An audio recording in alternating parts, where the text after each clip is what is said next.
We made a trek up to the town site on May 31st. We felt it was important that we were able to get in there to see the extent of the damage.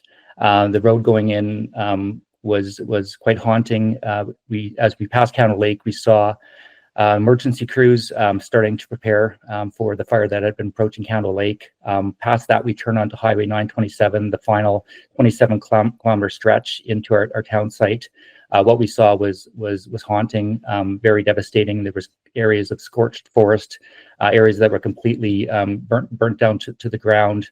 The sky was dark with smoke. There were still fires smoldering in the ditches.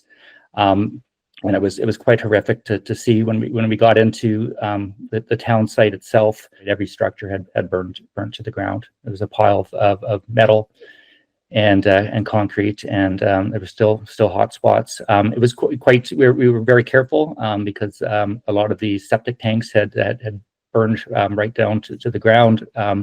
And there were holes that we didn't want to fall into. There was obviously we were wearing ventilators where we could, because the smell was quite bad, and the smoke was, as I mentioned, still smoldering and burning across the lake at the time we were there. And there wasn't a single structure standing in the community that we had been going to for 48 years and held a very special place in our heart.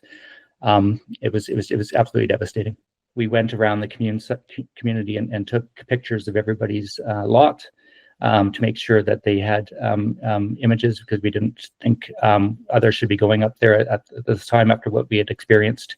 We haven't had a response from the government. The community is in grief and uncertain as to what the path to recovery looks like.